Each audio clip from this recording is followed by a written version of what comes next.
The baby's screams tore through the VIP lounge at Incheon International Airport like a siren that wouldn't stop. Passengers waiting for their flights tried not to stare, but it was impossible to ignore.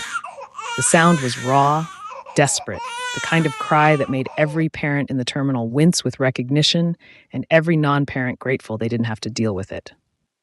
Welcome to Seoul Africa Stories. Before we begin, take 1 second to subscribe.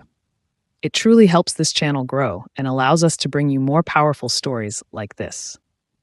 Also, let us know where you are watching from MEMS.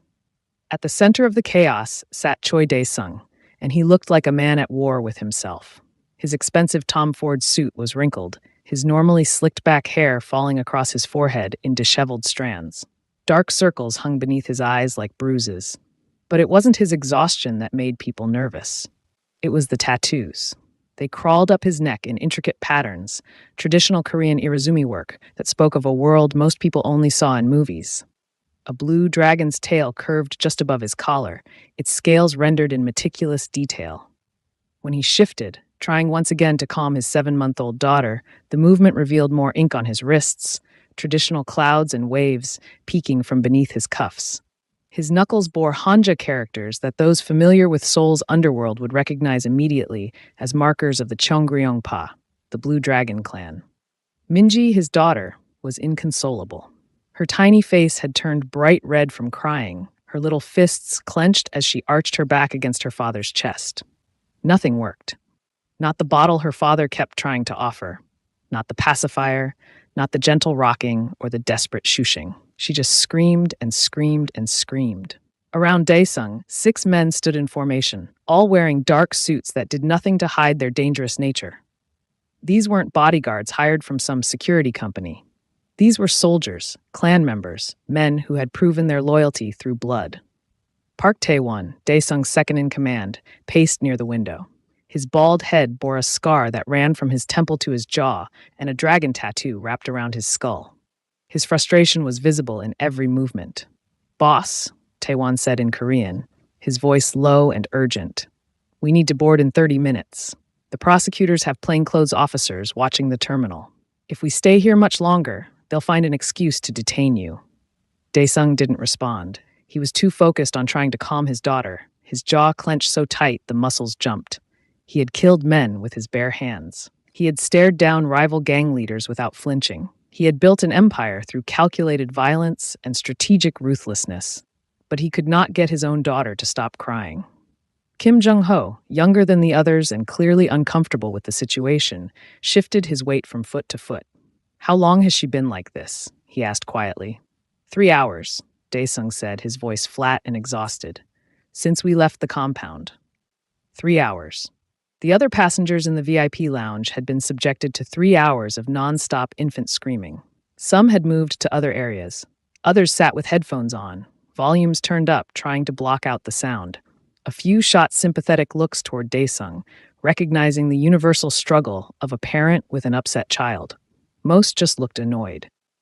Airport security had already approached twice, asking if everything was all right, their eyes lingering on the tattoos and the intimidating presence of Dae-sung's crew.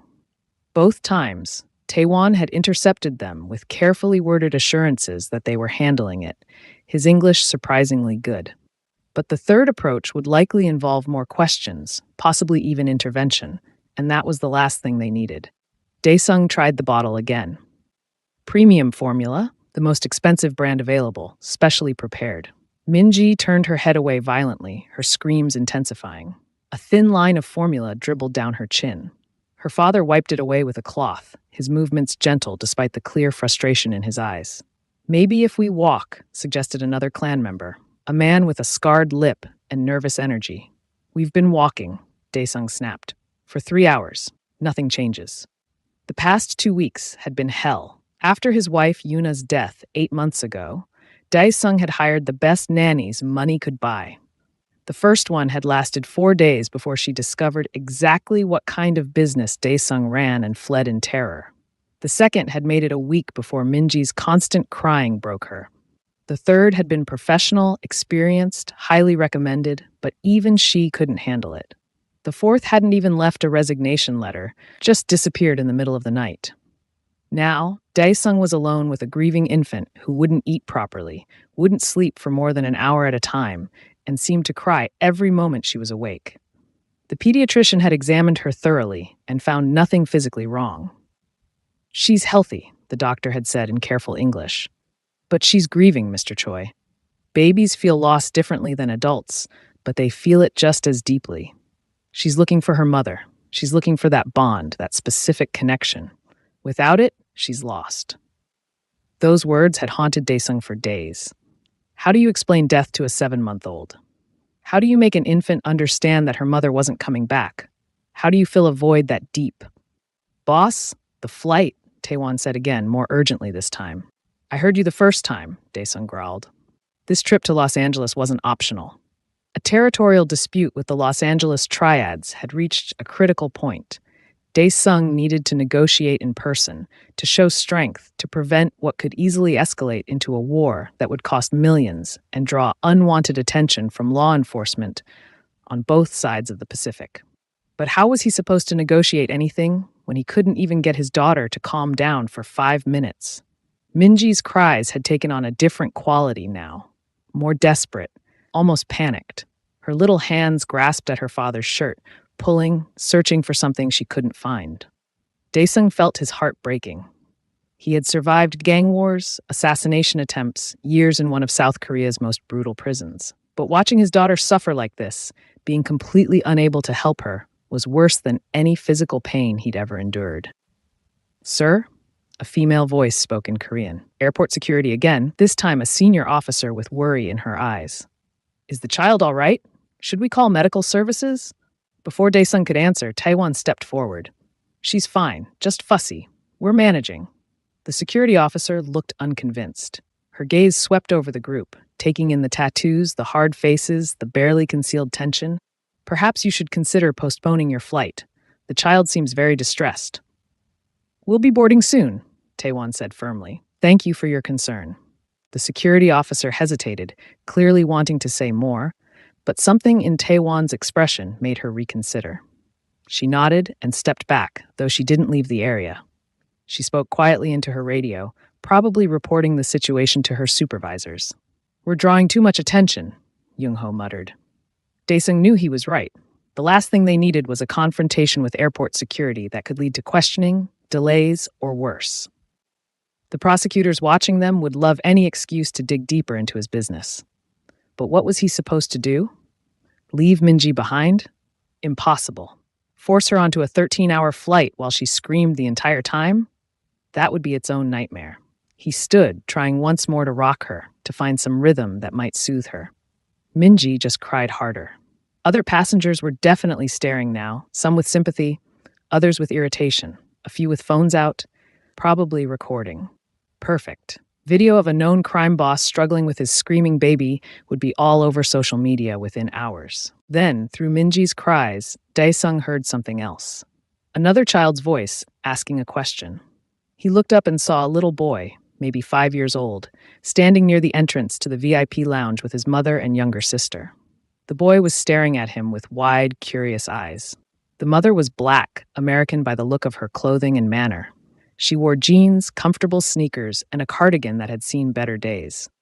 Her natural hair was pulled back in a neat bun, and she carried a diaper bag over one shoulder while holding her daughter's hand. The little girl couldn't have been more than 3, but it was the mother's face that made Daesung pause. She wasn't looking at him with fear or judgment or irritation. She was looking at Minji with something else entirely. Recognition, understanding, concern. Their eyes met across the lounge, and something passed between them, parent to parent, a shared understanding of helplessness in the face of a child's distress. The woman said something to her children, positioning them near a seating area, then started walking toward the VIP lounge entrance. Immediately, one of Daesung's men moved to intercept her. Han Soo-min, a massive enforcer with a shaved head and a brutal reputation, blocked her path. "Private area," he said in heavily accented English. The woman didn't back away. "I know," she said calmly, "but I think I can help with the baby." Taewon appeared beside Han. "You need to leave, ma'am." "I'm a mother," the woman said, her voice firm but not aggressive. She gestured toward Minji, whose screams had reached a new pitch. I can hear what's wrong. That baby isn't sick. She's not hungry the way you think. She's grieving. She needs maternal comfort. Taewon's expression shifted slightly, surprise flickering across his scarred face. How do you know that? Because I've heard that exact cry before, from my own children. Daesung watched this exchange with growing interest. Something about this woman's certainty, her calm confidence in the face of his intimidating crew, made him curious and desperate. He was so desperate. He nodded once. Taewon saw the gesture and reluctantly stepped aside. Han did the same, though both men kept their eyes on the woman as she entered the VIP lounge. She approached slowly, non-threateningly, her hands visible. Up close, Daesung could see the exhaustion in her face, the way her shoulders carried the weight of someone used to struggling. But her eyes were kind, warm, the eyes of someone who genuinely cared.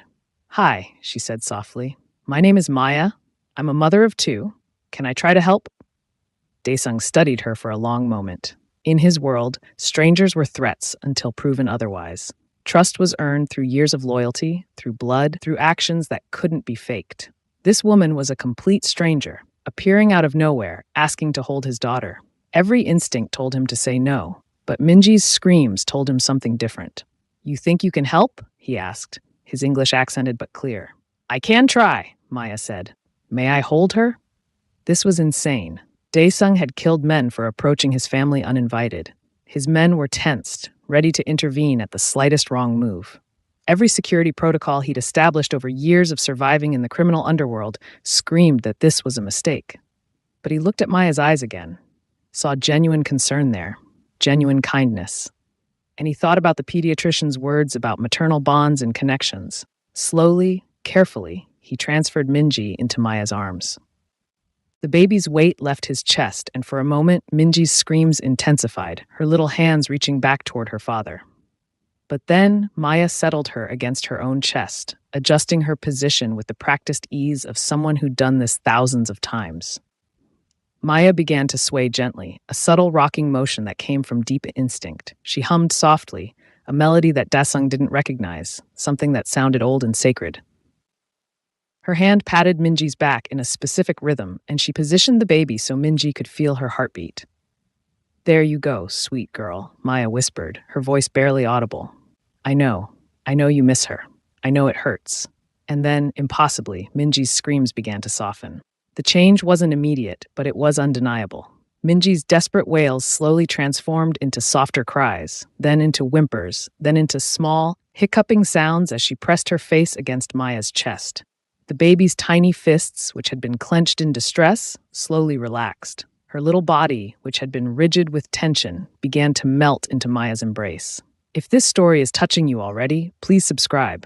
Your support helps us keep sharing meaningful stories from Seoul to Africa and beyond. Daesung stared, unable to process what he was seeing. Around him, his men exchanged stunned glances. Taewon's mouth had actually fallen open slightly. Han looked like he'd just witnessed a miracle. Jungho whispered something in Korean that sounded like a prayer. Maya continued her gentle swaying, continued her soft humming.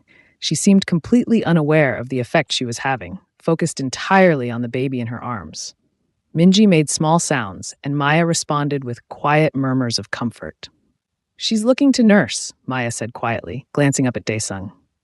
"Not just for food, for comfort, for connection. It's instinctive. When babies are distressed, they seek their mother's breast. It's where they feel safest." Daesung's throat felt tight, but her mother is gone. "I know," Maya said, her voice filled with compassion. "And she knows too somehow. Babies understand loss differently than we do, but they feel it just as deeply." She adjusted Minji slightly, and the baby's eyes began to droop. "She's not just hungry for milk. She's hungry for what milk represents: maternal presence, safety, unconditional love, that specific bond." The little boy from before appeared at the entrance to the VIP lounge, his curiosity overcoming his shyness. "Mama?" he called out tentatively. "It's okay, baby. Come here," Maya said. The boy entered slowly, followed by the little girl. Both children stared at Minji with wide, curious eyes. Up close, Daesung could see the boy had intelligent eyes and a slightly protective stance in front of his younger sister. The girl had her thumb in her mouth, clutching a worn, stuffed animal. "Can I see the baby?" the little girl asked, her voice small and sweet. Maya crouched down carefully, keeping Minji secure against her chest. Of course, sweetie. This is Minji. Can you say hi to her? The little girl leaned forward, her face breaking into a shy smile. Hi, baby. Minji's eyes, which had been heavy with exhaustion, suddenly opened wider. She looked at the little girl with curiosity, and then something magical happened. Minji smiled. It was small, just a tiny upturn of her lips, but it was real. The first genuine smile Daesung had seen on his daughter's face in 2 weeks. His chest constricted. He felt his eyes burning and had to look away for a moment, struggling to maintain his composure. Behind him, he heard Taewon clear his throat roughly. Even these hardened criminals, men who had seen and done terrible things, were moved by the sight of a baby finally finding comfort. What's your name? Daesung asked the little boy, his voice rougher than intended. The boy looked at him nervously, clearly intimidated by the tattooed man and his scary-looking crew. He moved closer to his mother. It's okay, Marcus, Maya said gently. You can answer. Marcus, the boy said quietly. And that's my sister Zoe. Nice to meet you, Marcus and Zoe, Daesung said, trying to soften his expression. I'm Daesung. This is my daughter, Minji. Maya stood back up, still swaying gently. Minji's eyes were closing again, her breathing evening out. The baby was actually falling asleep. In a stranger's arms, after 3 hours of nonstop screaming. How did you do that? Daesung asked, genuine wonder in his voice. Maya smiled softly. Experience, instinct, and I'm still nursing my youngest. She nodded toward Zoe. Babies can sense that. They can sense maternal energy, the hormones, the pheromones we release. She feels safe with me because I remind her of what she's lost. Not replacing it, but echoing it enough to give her comfort. You're still nursing? Taewon asked, his English suddenly very formal. The little one? Yes, Maya said. Zoe just turned 3, but we're doing extended breastfeeding. It's actually very common in many cultures, though not always in America. Daesung watched his daughter's face, now peaceful in sleep. Her tiny mouth was slightly open, her breathing deep and even. He couldn't remember the last time she'd looked this calm. How long are you staying? Maya asked him suddenly. The question caught him off guard. Staying? In Seoul? Or are you traveling somewhere? Los Angeles, Daesung said. We have a flight in 20 minutes. Maya's expression shifted to concern. 20 minutes? With her this distressed, that flight is going to be rough.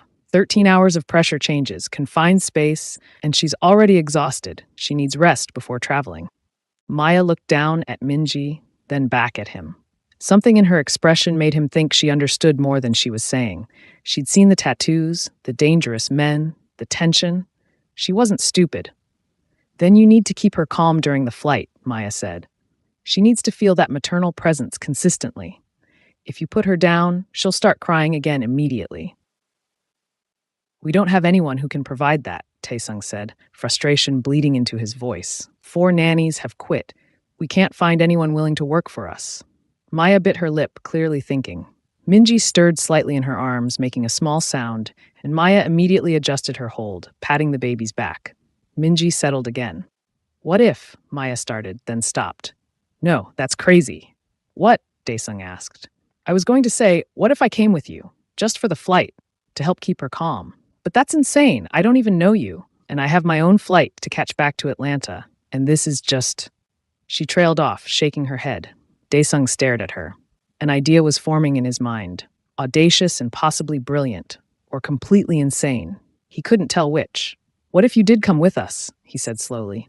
Not just for the flight. What if you came to work for me? Help Minji, be what she needs. Maya laughed, but there was no humor in it. You can't be serious. I'm completely serious. Name your price. I don't have a price. I'm not for sale. Everyone has a price, Daesung said, and immediately regretted it when he saw her expression harden. Not everyone, Maya said coldly. Some of us have principles. I didn't mean to offend, Daesung said quickly. He was used to negotiating with criminals, with people who understood that everything was transactional. This woman was different. I just meant, what would it take? What do you need? Money for your children's education? Housing? Medical care?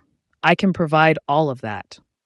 You can't just throw money at people and expect them to uproot their entire lives, Maya said. I'm not throwing money. I'm offering an opportunity. You saw what just happened. My daughter responded to you in a way she hasn't responded to anyone since her mother died. She needs you. She needs a mother, Maya corrected. She needs consistency and love and someone who will be there every day. That's not a job you can hire someone to do. Then don't think of it as a job, Daesung said, his mind racing. Think of it as helping a child who desperately needs it. Think of it as making sure your own children have every advantage in life. I'll pay you $200,000 a year. I'll cover all expenses for you and your children. Education, healthcare, housing, everything. Maya's eyes widened. $200,000? Yes. That's insane. That's what my daughter's well-being is worth to me. Maya looked down at Minji, still sleeping peacefully in her arms. Daesung could see the conflict on her face. Temptation warring with caution, maternal instinct pulling against common sense. I don't even know you, Maya said quietly. I don't know anything about your life, your business, what you do. Those tattoos, these men, the way everyone seems nervous around you, it's pretty clear you're not a regular businessman. No, Daesung admitted. I'm not. Are you dangerous? Yes. At least he was honest. Maya appreciated that, even if the answer terrified her. Would my children be in danger if I agreed to this? No, Daesung said firmly. I would protect them with my life. Anyone who works for me, anyone who becomes part of my household is under my protection. That protection is absolute. Under your protection from who? From what? Daesung met her eyes steadily. From people like me. The honesty of that answer hit Maya hard. He wasn't pretending to be something he wasn't.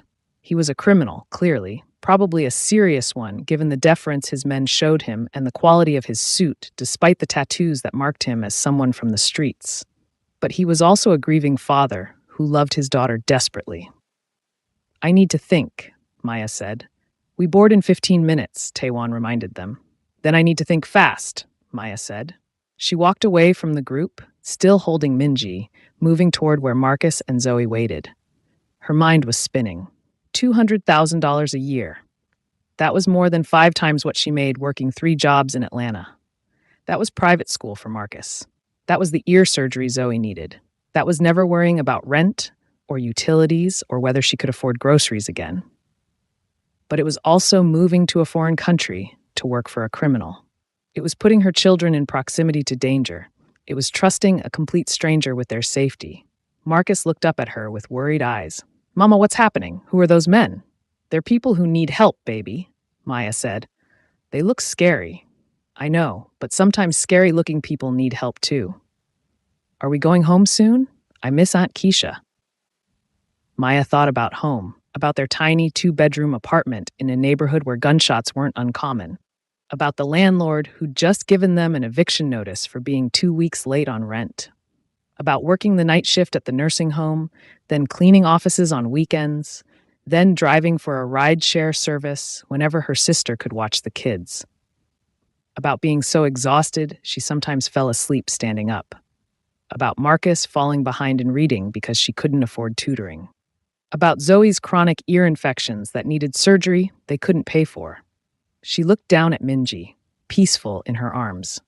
This baby needed her, really needed her, and maybe, just maybe, this was the universe offering her a way out of the struggle that had defined her life since her husband left. But was she really considering this? Moving to Korea? Working for a Mafia boss? She pulled out her phone and FaceTimed her sister. Keisha answered on the 3rd ring, her face filling the screen. Girl, where are you? I thought your flight was supposed to land tonight. Keisha, something happened. Something crazy. Maya explained everything in quick, hushed tones. The crying baby, the tattooed father, the job offer. Keisha's expression cycled through disbelief, concern, and finally alarm. Maya, are you out of your damn mind? That man is obviously Korean Mafia or something. You cannot move your children into a crime lord's house. I know it sounds insane. It doesn't sound insane. It is insane. Girl, come home right now. We'll figure out the eviction. We'll figure out the bills. We always do. By what? By me working myself to death? By watching Marcus struggle in that terrible school? By ignoring Zoe's medical needs because we can't afford them? Better struggling at home than dead in Korea. He said he'd protect us. And you believe him? Maya, you met this man 10 minutes ago. I know, but Keisha, you should see this baby. She needs help, real help, and I can provide it. And the money, Keisha, it's $200,000 a year. Do you understand what that means? That's everything we've ever needed. Keisha was quiet for a long moment. What does your gut tell you? Maya looked at Minji's sleeping face. She thought about how the baby had immediately calmed in her arms. She thought about Daesung's eyes when he'd admitted he was dangerous, but promised to protect them. She thought about the desperation of a father who would offer a stranger a fortune just to help his grieving daughter. My gut says this baby needs me, Maya said quietly. And maybe, for once in my life, I should take a risk. Maya. He said 3 days. Come to Los Angeles with them for 3 days, see how it goes. If I hate it, he flies us home first class with $10,000 for my time. If it works, we negotiate a real contract. 3 days? 3 days. What's the worst that could happen in 3 days? Keisha laughed bitterly. Don't ever ask that question. That's when the universe decides to show you exactly what the worst is. I have to try, Keisha. When am I ever going to get another chance like this? Her sister sighed deeply. Promise me something. Promise me if anything feels wrong, anything at all, you grab those babies and you run. You call me, you call the embassy, you do whatever you have to do to get out. Promise me. I promise. And Maya, you better call me every single day. Every single day. You hear me? I will. I love you. I love you too. And I think you're crazy, but I also get it. I get being tired of struggling. They hung up. Maya took a deep breath and walked back to where Daesung waited. Minji was still asleep, her little hand curled against Maya's chest. 3 days, Maya said. Daesung's eyes lit up with hope. 3 days? I'll come to Los Angeles with you for 3 days. We see how Minji does with me there. We see how this works. After 3 days, if I want to go home, you fly us back to Atlanta first class with $10,000 for my time. And if you stay, then we negotiate a real contract with lawyers, with protections for me and my children, with everything in writing. Daesung nodded immediately. Agreed. Taewon, make the arrangements. Taewon was already on his phone, speaking rapidly in Korean. Within minutes, he looked up and nodded. Done. 4 additional first-class seats on our flight. Maya Thompson, Marcus Thompson, age 5, and Zoe Thompson, age 3. How did you get their information so fast? Maya asked, suddenly nervous again. We're very efficient, Taewon said with a slight smile. That efficiency should have scared her. Instead, Maya just held Minji closer and thought about what she was about to do. She was getting on a plane with Korean gangsters. She was flying to Los Angeles with a man she'd met 20 minutes ago. She was risking everything on the hope that this desperate father was telling the truth about protecting them. Marcus tugged on her sleeve. Mama, are we going on a plane with these people? Yes, baby. Why? Because we're going to help them, and they're going to help us. Okay, Marcus said simply, in the way children do when they trust their parent completely. That trust terrified Maya more than anything else. She was responsible for these 2 precious lives. She couldn't afford to be wrong about this. But Minji stirred in her arms, made a small, contented sound, and settled back into sleep. And Maya thought maybe, just maybe, she was making the right choice. The boarding process was unlike anything Maya had ever experienced. Regular passengers filed into the terminal through the standard gates, shuffling through lines, showing boarding passes, cramming carry-ons into overhead compartments. Daesung's group bypassed all of that entirely. They were escorted through a private entrance by airline staff who treated them with the kind of deference usually reserved for heads of state. No security checks, no waiting. Just smooth, seamless movement from the VIP lounge directly onto the aircraft before anyone else boarded. Besties, if you're enjoying this story, don't forget to subscribe. Also, tell us in the comments where you're watching from. Drop your country or city. We love seeing our global family. Maya found herself in a first-class pod that was bigger than her bathroom at home. The seat reclined into a full bed. There was a television screen, a menu of gourmet meals, amenity kits in leather cases. Marcus and Zoe were in the pod next to hers, their eyes wide with wonder as a flight attendant showed them how everything worked. They'd never been on a plane before, let alone in first class. Daesung sat across the aisle from Maya, watching as she settled Minji into her lap. The baby had woken briefly during the boarding process, but hadn't cried, just looked around with curious eyes before nuzzling back against Maya's chest. She's never been this calm, Daesung said quietly. Not since Yuna died. Tell me about her, Maya said. About your wife. Daesung's expression shifted, pain flickering across his features before he could hide it. For a moment, Maya thought he wouldn't answer. Men like him probably didn't share their feelings easily. But then he spoke, his voice low and rough.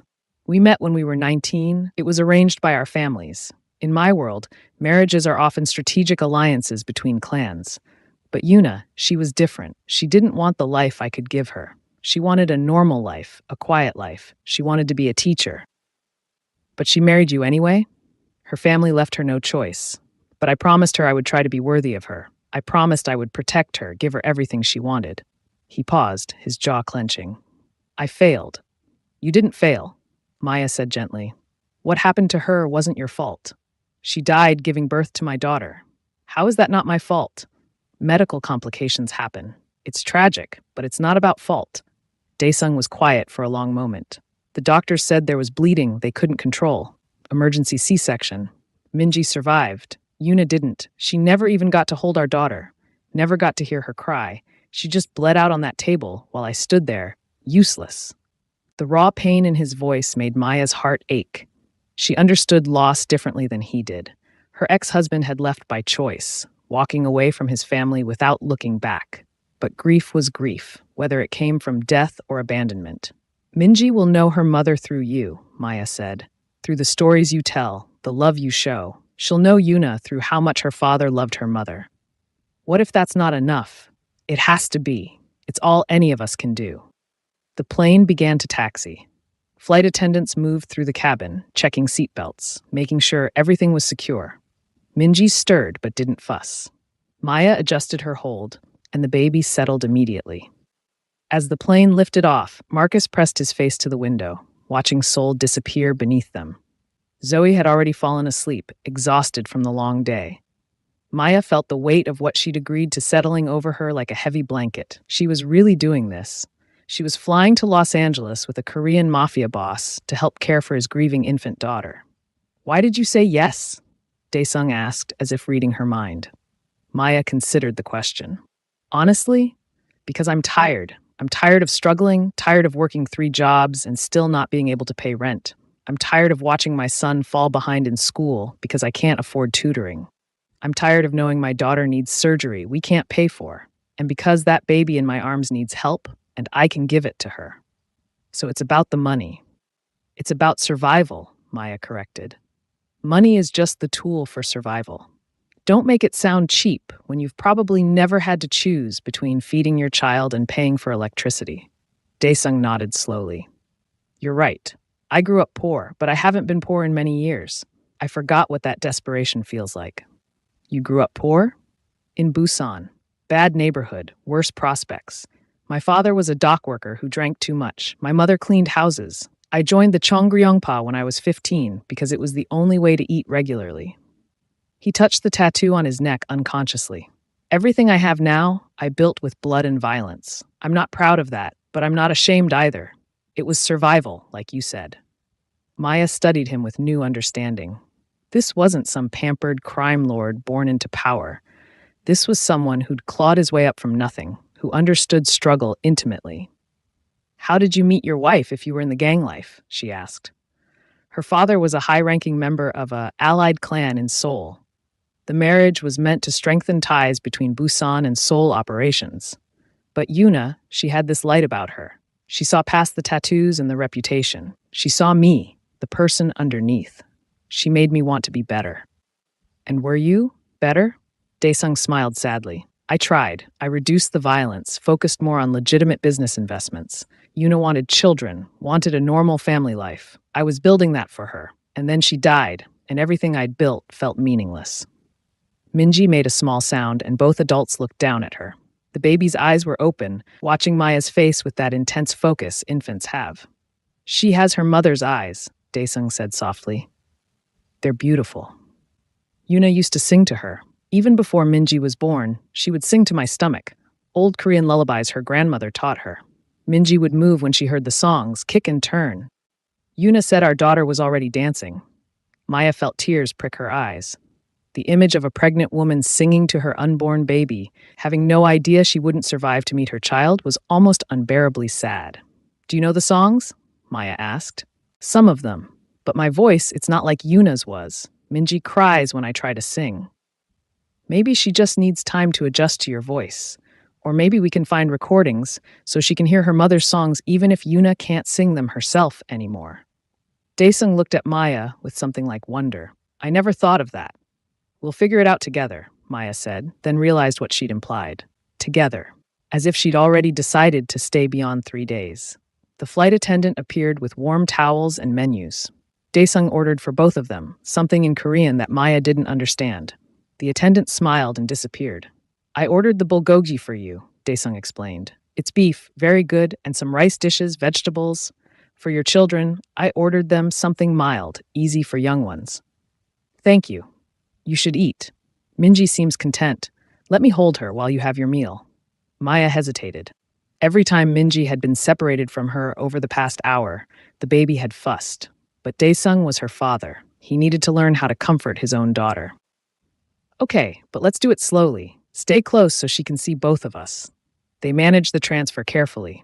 Minji's face scrunched up immediately, and small whimpers started. But Daesung copied Maya's swaying motion, and Maya kept her hand on Minji's back, and gradually the baby calmed. Not completely peaceful like she was with Maya, but not screaming either. Good, Maya encouraged. See? She just needs to feel secure. Keep that gentle movement. Let her hear your heartbeat. Daesung followed her instructions, and Maya watched as father and daughter found a tentative rhythm together. It wasn't perfect, but it was progress. The food arrived, and it was exceptional. Maya couldn't remember the last time she'd eaten a meal she hadn't cooked herself, let alone something this elegant. Marcus devoured his chicken and rice, his eyes still glued to the window. Zoe woke up long enough to eat some noodles before falling back asleep. Your children are well behaved, Taewon commented from the row behind them. He'd been silent for most of the flight, but now he leaned forward slightly. My sister has 3 kids. They never stop screaming on planes. They're good kids, Maya said. They've been through a lot, but they're strong. Like their mother, Daewon observed. Maya didn't know how to respond to that, so she focused on her meal. But the comment stuck with her. Was she strong? She'd never thought of herself that way. She'd just done what she had to do to survive, to keep her children safe and fed. That wasn't strength. That was just life. After the meal, Maya took Minji back. The baby had started fussing again, and it was clear she wasn't ready to be away from Maya for long periods yet. Maya settled her against her chest and felt Minji immediately relax. I need to nurse Zoe soon, Maya said quietly to Daesung. She usually feeds before sleep, and with the time change and travel, her schedule is all confused. Of course, do what you need to do. Maya woke Zoe gently and arranged her cardigan for privacy. Zoe latched on sleepily, and Minji, still in Maya's other arm, watched with curious eyes. The baby made small sounds, clearly recognizing what was happening, and her little mouth moved instinctively. She wants to nurse, Maya said quietly. Daesung looked conflicted. But you're not. I mean, she's not your. I know, but I'm still producing milk for Zoe, and Minji is clearly seeking that comfort. It might help her. Maya paused. If you're uncomfortable with it, I understand. It's your daughter, your decision. Daesung was quiet for a long moment. Maya could see the war playing out on his face. Cultural considerations, personal feelings, desperation for anything that might help his daughter. Would it be safe for her? He asked finally. Yes, I'm healthy. I've been nursing Zoe without any issues. And honestly, it might be exactly what Minji needs right now. Not just the nutrition, but the comfort, the bonding. Then do it, please. After Zoe finished and fell back asleep, Maya adjusted Minji's position. The baby needed no encouragement. She latched on immediately, her little eyes closing in contentment as she finally got what she'd been searching for. The comfort of nursing, the security of maternal closeness, the primal satisfaction of that bond. Daesung watched with an expression Maya couldn't quite read. Gratitude, certainly, but also something like grief, watching a stranger provide for his daughter what his wife should have been there to give. Thank you, he said, his voice rough. Thank you for doing this. She's just a baby who needs help, Maya said softly. Any mother would do the same. No, Daesung said firmly. Not any mother. 4 nannies refused. Dozens of women I approached wanted nothing to do with us once they understood who I was. You saw the tattoos, the men, the danger, and you chose to help anyway. That's not just any mother. That's exceptional. Maya didn't feel exceptional. She felt terrified and hopeful and completely out of her depth. But Minji was nursing peacefully, and Marcus was sleeping against the window, and Zoe was curled up in her seat, and for the first time in years, Maya wasn't worried about money or bills or where their next meal would come from. Maybe that was enough for now. The flight stretched on, 13 hours of flying over the Pacific Ocean. Maya dozed intermittently, waking whenever Minji stirred. She nursed the baby twice more during the flight, and each time Minji settled immediately, content and peaceful, in a way Daesung said he hadn't seen in weeks. Daesung spent much of the flight working on his laptop, occasionally taking phone calls in Korean that sounded tense and important. Tae-won and the other men remained alert, professional, clearly used to traveling with their boss. Other first-class passengers gave them a wide berth, sensing something dangerous about the group, even if they couldn't articulate what. As they began their descent into Los Angeles, Maya looked out the window at the sprawling city below. Somewhere down there was the life she'd agreed to try for 3 days. A mansion in the Hollywood Hills, Daesung had mentioned. Security, armed guards, a world completely foreign to everything she knew. "Are you nervous?" Daesung asked. "Terrified," Maya admitted. "Don't be. I meant what I said about protection. You and your children will be safe. Safe from external threats, maybe. But what about the life itself? What am I bringing my kids into?" "A better future," Daesung said simply. "Better schools, better health care, better opportunities. Isn't that what every parent wants?" "At what cost, though?" "That's what the next 3 days will help you decide." The plane landed smoothly. The same VIP treatment that had expedited their boarding now expedited their exit. They were off the plane and through customs before regular passengers had even started deplaning. Black SUVs waited on the tarmac, engines running. "This is very illegal," Maya muttered as they were driven directly across the runway toward a private exit. "This is very expensive," Taewon corrected with a slight smile. "There's a difference." The drive to the Hollywood Hills took 40 minutes through Los Angeles traffic. Maya watched the city pass by through tinted windows, Marcus and Zoe pressed against the glass with wonder. They'd never been to California. They'd barely been outside of Georgia. The mansion appeared suddenly as they wound up into the hills, a modern architectural masterpiece of glass and steel perched on the hillside with views of the entire city. High walls surrounded the property, topped with cameras. A guard station sat at the gate, occupied by 2 men who nodded respectfully as their vehicle passed. "This is a safe house," Daesung explained. "We maintain several properties in Los Angeles for business purposes. This one is the most secure." "It's beautiful," Maya said, and it was. But it was also clearly a fortress. Inside the mansion was even more impressive. Floor-to-ceiling windows, minimalist furniture, art that probably cost more than Maya's car. Staff appeared immediately, taking luggage, offering refreshments. A woman in her 50s approached and spoke to Daesung in rapid Korean. He responded, then turned to Maya.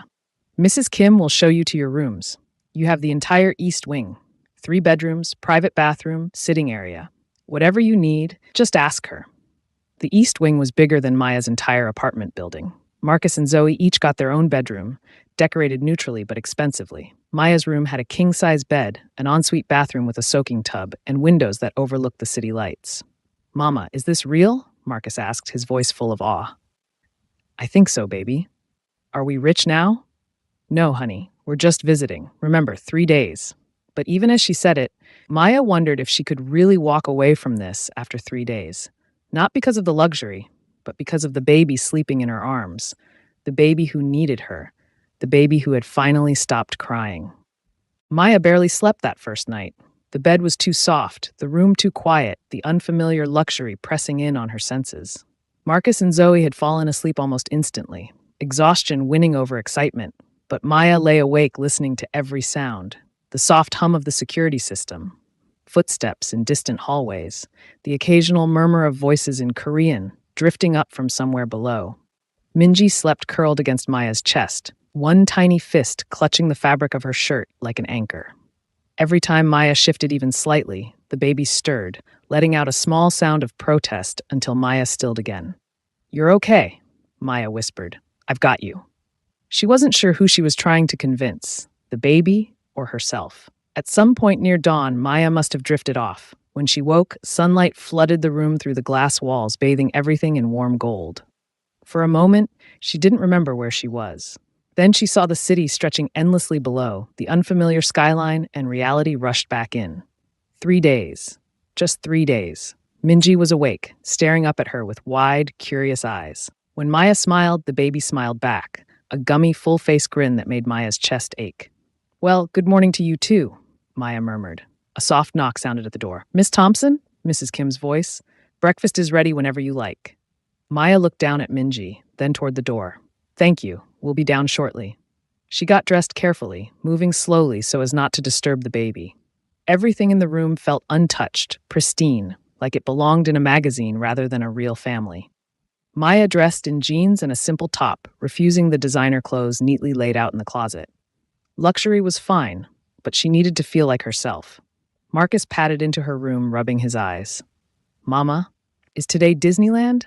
Maya smiled faintly. "Not today, baby. But this place looks like a movie house." Zoe toddled in behind him, clutching her stuffed bunny. "Baby?" "She's awake," Maya said. "But be gentle." Zoe leaned in and pressed her forehead against Minji's gently. Minji responded with a delighted squeal. Maya felt something twist inside her, a sense of inevitability she didn't want to acknowledge yet. Day 1. Breakfast was served on a terrace overlooking the city. The table was long, immaculate, set with dishes Maya had only ever seen on cooking shows. Fresh fruit, eggs made to order, pastries still warm, Korean side dishes neatly arranged. Dae-sung stood near the railing, phone pressed to his ear, speaking in clipped Korean. He looked different in daylight. Still intimidating, still tattooed and powerful, but softer. Less like a shadow creature and more like a man carrying too much weight. He ended the call and turned when he noticed Maya approaching. "Did you sleep?" he asked. "A little," Maya said honestly. "And Minji?" "She slept through the night," Maya said. "That's a big deal." Dae-sung exhaled slowly, relief flickering across his face. "She hasn't done that since before." He stepped closer, hesitant. "May I hold her?" Maya nodded. "Let's do it slowly." She transferred Minji into his arms, keeping her hand on the baby's back.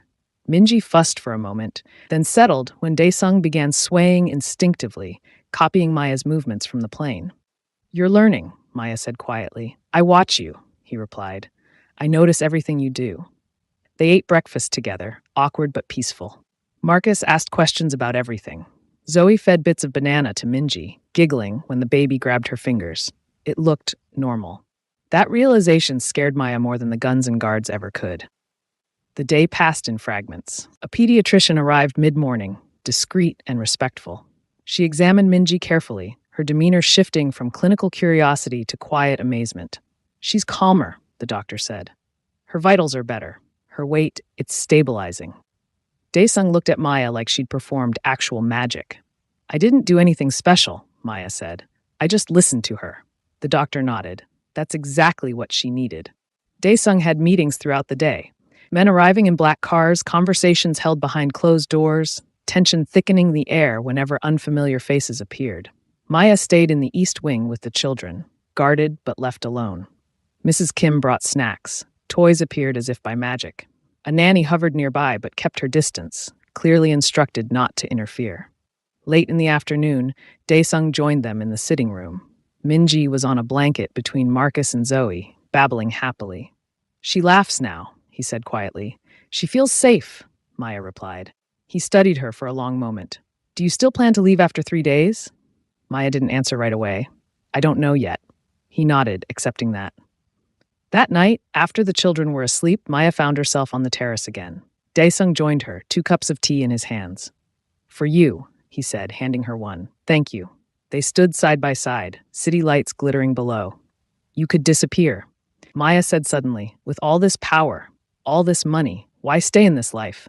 Dae-sung's jaw tightened. "Because leaving doesn't erase consequences. I have enemies, responsibilities. If I walk away, others suffer. Like your daughter." "Yes," he said softly, "especially her." Maya looked out at the city. "I won't raise a child in violence." "I know," he said, "and I wouldn't ask you to." But neither of them said what hung unspoken between them, that violence had a way of finding people whether they invited it or not. Day 2, Minji thrived. She ate better, slept longer, laughed more. She clung to Maya constantly, crying whenever Maya left the room, calming instantly the moment she returned. Dae-sung watched it all with a mixture of gratitude and quiet dread. "She's bonding to you," he said. Yes, Maya said gently. That's normal. And when you leave? Maya didn't answer. Marcus and Zoe explored the house like it was a wonderland. Tutors arrived for Marcus, turning learning into games. Zoe's ears were examined by a specialist who spoke gently and promised solutions Maya had been told were optional back home. Optional because they were poor. That night, Maya cried alone in the bathroom, grief and relief tangling painfully in her chest. Day 3. The third day began strangely quiet. No visitors, no meetings. Taewon was tense, speaking into his phone more than usual. Maya noticed. Is something wrong? Just business, Taewon said, but his hand never strayed far from his weapon. That night, Maya put the children to bed early. Minji nursed longer than usual, clinging tightly. You're extra cuddly tonight, Maya whispered. At exactly 2:17 a.m., the world exploded. Glass shattered somewhere below. An alarm screamed to life. Shouts echoed through the mansion. Maya was on her feet instantly. Gunshots. Real gunshots. Her heart slammed against her ribs as training she didn't know she had took over. Marcus, she whispered urgently. Zoe, wake up, now. The children were crying before she finished speaking. She scooped Minji up, wrapping her in a blanket, grabbed Zoe with one arm, Marcus with the other. Bathroom, she whispered. Now. They barely made it inside before more shots rang out, closer this time. Maya slammed the door and locked it, dragging the children into the bathtub, pulling the heavy shower curtain around them. Marcus was shaking violently. Mama, I know, she whispered fiercely. I know. Cover your ears. Don't move. Minji screamed. Maya pressed her close, rocking desperately, humming through her fear. Outside, chaos, shouting in Korean, more gunfire, the sound of bodies hitting the floor. Zoe sobbed silently, her face buried in Maya's shoulder. Maya had never felt terror like this, not the slow, grinding fear of poverty, but sharp, immediate life-or-death panic. Minutes stretched like hours. Then footsteps, heavy, fast. The door burst open. Maya screamed. Stop! It's me! Daesung, blood streaked his shirt. His eyes were wild. It's over, he said hoarsely. You're safe. Safe. The word felt meaningless in a room that smelled like gunpowder and fear. Maya shook uncontrollably as Daesung knelt in front of her, his hands gentle, reverent. I'm sorry, he said. I'm so sorry. She couldn't speak. Tears streamed down her face as adrenaline drained from her body. She held her children tighter. I can't do this, she whispered finally. I can't raise my kids in a war zone. Daesung closed his eyes. I know, he said. I'll take you to the airport in the morning. Morning came quietly, almost cruelly so. Sunlight crept into the east wing as if nothing violent had happened hours earlier. The birds outside sang. The city below glittered innocently. But inside the mansion, the air was heavy with aftermath. The metallic scent of blood, the low murmur of cleanup crews, the unspoken understanding that something irreversible had occurred. Maya hadn't slept. She sat on the edge of the bed fully dressed, Minji curled against her chest, nursing lazily. Marcus and Zoe slept fitfully beside her, exhaustion finally winning over fear. Zoe's bunny lay abandoned on the floor where she dropped it during the chaos. Maya stared at the wall, her hands still trembling. This wasn't a life. This wasn't survival. This was danger dressed in silk. A soft knock came at the door. Maya, Daesung said quietly from the other side, we're leaving in 30 minutes. She didn't answer. He waited. When he finally entered, he looked older. The blood was gone, his clothes changed, but his eyes carried the weight of everything he couldn't undo. I've arranged everything, he said. First class. Direct to Atlanta. Your sister will be waiting. Maya nodded. Thank you. Silence stretched between them, thick and painful. I failed you, he said. I promised safety. You tried, Maya replied, but trying isn't enough when bullets start flying. He flinched at that, accepting the truth of it. Minji finished nursing and fell asleep against Maya's chest. When Maya stood, the baby stirred and whimpered, instinctively clinging to her shirt. Daesung watched, his chest tightening. She won't understand, he said softly. She's bonded to you. Maya swallowed hard. She'll adapt. Babies do. They have to. But even as she said it, her voice betrayed her. The airport buzzed with life, blissfully unaware of the decisions unraveling inside one small group. Daesung's men moved efficiently, clearing paths, handling logistics. Everything was smooth. Too smooth, as if money could insulate pain. Maya clutched Zoe's hand while Marcus walked close to her side, unusually quiet. Minji was in Daesung's arms now, and she was not okay. The baby screamed, not the unfocused cry from before, but something sharper, more desperate. She reached for Maya with frantic little hands, her face contorted in panic. Maya's heart shattered. It's okay, Maya whispered instinctively, stepping forward. Daesung stepped back. If you take her now, he said hoarsely, she won't let go again. Minji screamed louder. Other passengers stared. Phones came out. A mother nearby winced in sympathy. Maya's body screamed at her to take the baby back. Every instinct demanded it, but she forced herself to stop. This is goodbye, she said, her voice barely holding together. Daesung knelt so Minji was at Maya's eye level. Mama will always love you, he whispered to his daughter. But this is where you stay. Minji screamed his name, not words, just sound, a raw cry of protest that tore through Maya's chest. Mama, Marcus whispered, tears slipping down his cheeks. Why is the baby crying like that? Because she doesn't understand yet, Maya said, her own tears blurring her vision. And neither do we.